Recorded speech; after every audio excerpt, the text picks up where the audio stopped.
Hello, my fellow peers and examiners of the English language.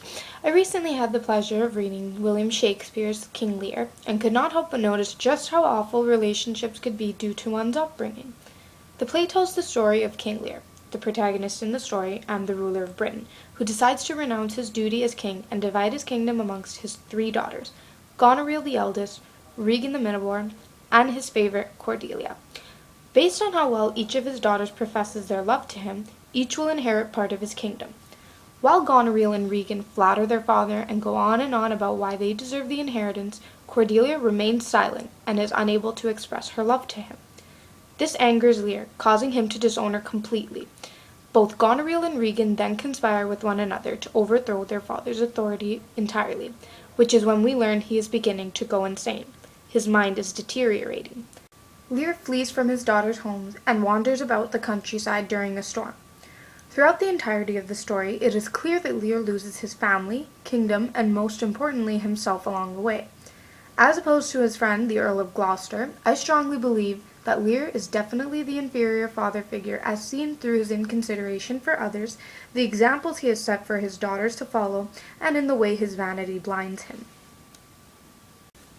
Lear's inconsideration for those around him at this point is depicted and supports why he is weaker than Gloucester. When Lear asks his daughters to give him an incentive to give them his kingdom, he lashes out on Cordelia for being the only one unable to tell him how much she loves him. As she says, "Unhappy that I am, I cannot heave my heart into my mouth." Without giving Cordelia a chance to explain herself, Lear's judgment is clouded by rage, and he disowns her. He does not take into account that she is probably one of the very few people in his life that genuinely cares about him. In Scene 3 of Act 5, Lear is with Cordelia, holding her as she lay dead in his arms. He goes on to say, "This feather stirs, she lives. If it be so, it is a chance which does all sorrows that I've ever felt." Lear's recognition of his own fault and mistreatment of Cordelia are much too late. His selfish qualities got in the way of his relationship with the only daughter he had who genuinely cared for him. Overall, lacking appreciation for loved ones contributes to what makes Lear an inadequate father. As the story progresses, Lear's impact on his daughter's decisions is demonstrated by the way they treat him and each other. His character is a selfish one, a trait that he has clearly passed on to his two eldest children, Goneril and Regan. The sisters have grown up in an environment where punishment is seemingly the only solution. As he tells Cordelia, "Here I disclaim all my paternal care, propinquity and property of blood, as stranger to my heart and me," when she explains she cannot profess her love as her sisters did. The confrontation in Act 1, Scene 1 reveals King Lear's underlying motivations. It suggests that, unaware of his desires, Lear is sexually attracted to Cordelia and does not wish to lose her at the hands of another man. Seeing as how her answer is unacceptable, Lear lashes out and disinherits Cordelia. Both Goneril and Regan witness Cordelia's disownment and learn that they should penalize those who commit any sort of treachery. Later on, Regan's husband, Cornwall, orders her to hold Gloucester back against a chair when they learn he is helping King Lear. Cornwall says, "See it shalt thou never. Fellows, hold the chair. Upon these eyes of thine I'll set my foot." Cornwall plucks out Gloucester's eyes due to his treason, and Regan aids him. Lear leads by example and has shown his daughters that torture is the only way to strike fear in the eyes of one's enemies, literally. In addition, Lear's expectations for his daughters that are brought on by his selfishness, such as how he assumes Cordelia would care for him in his old age, not recognize the possibility of her having a family of her own to care for.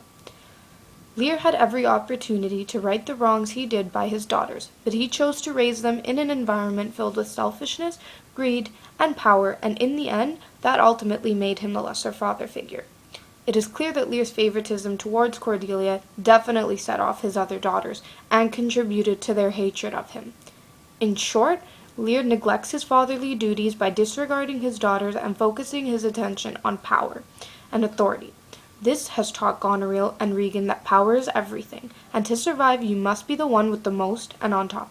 In other words, you need to be the alpha. Aside from the effects of his teachings, Lear proves to be weak as he allows his vanity to blind his judgment. Though Gloucester may have been physically blind, he could definitely see the error of his ways when he realized that his son Edgar did in fact love him, whereas Lear could not. The king is so full of himself that he trusts his daughters would never defy him, evident when he expresses, "Tell me, my daughters, which of you shall we say doth love us most?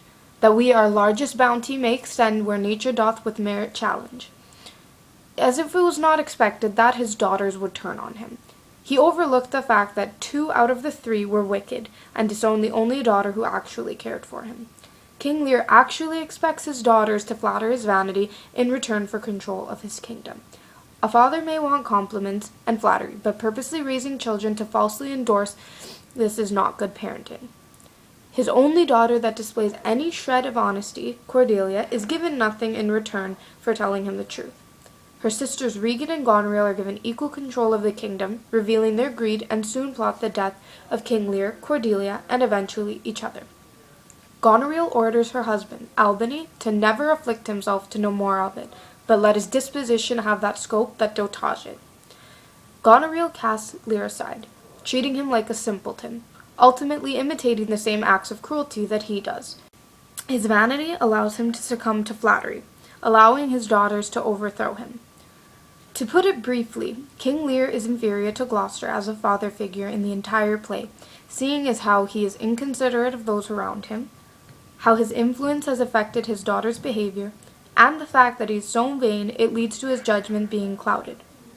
When Cordelia speaks the truth about her feelings for her father, Lear expresses anger for her remarks and only realizes how horribly he treated her at the time of her demise. In addition, the effect Lear's behavior has on Goneril and Regan is negative. As king, the ruler of Britain, he has taught his daughters that punishment is what must be used to make everything run smoothly. Finally, his vanity causes corruption in his relationship with his family and loyal subjects. When Lear allows his vanity to consume him, he is blinded by the fact that Goneril and Regan are conspiring against him, causing him to go insane.